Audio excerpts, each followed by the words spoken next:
Mon fils avait 23 ans lorsque sa petite amie, âgée de seulement 17 ans, est tombée enceinte. Je croyais qu'ils affronteraient l'avenir ensemble, construisant une vie côte à côte.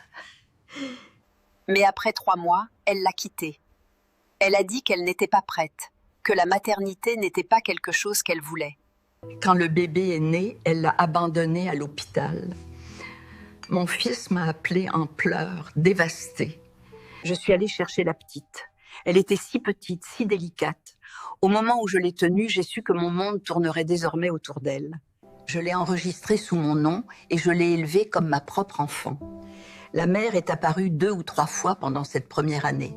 Elle a dit qu'elle étudiait la médecine et a promis qu'une fois sa vie stable, elle reviendrait pour sa fille. Le temps a passé et ces promesses se sont transformées en messages occasionnels et photos floues sur WhatsApp.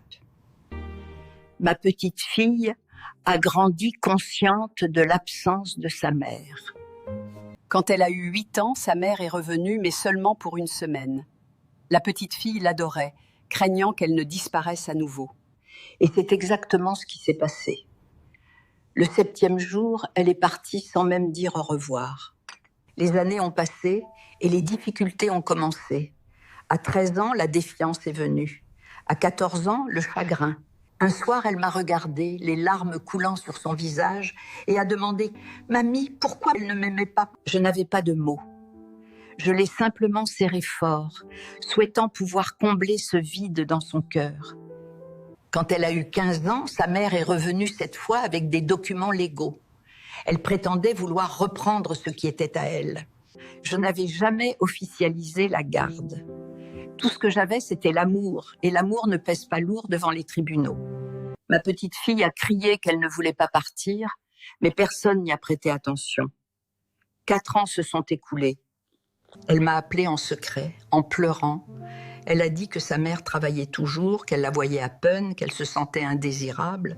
Tout ce que je pouvais lui dire, c'était de tenir bon, que la liberté viendrait bientôt. Il y a 1 mois, elle a rappelé et a dit « Mamie, j'ai 18 ans maintenant. Je rentre à la maison. » 2 jours plus tard, elle est arrivée avec 2 valises et le cœur brisé. Sa mère n'a même pas essayé de l'arrêter. Elle a juste dit d'aller « Fais ce que tu veux ». Maintenant, elle est de nouveau avec moi.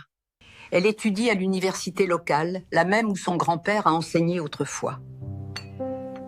Parfois, elle demande si je regrette de ne pas m'être battue davantage. Je lui dis que j'ai fait de mon mieux, que parfois la force de l'amour réside dans l'attente. Et quand je la regarde, je comprends enfin. Toutes les mères ne savent pas comment rester, mais certaines grand-mères apprennent à aimer 2 fois.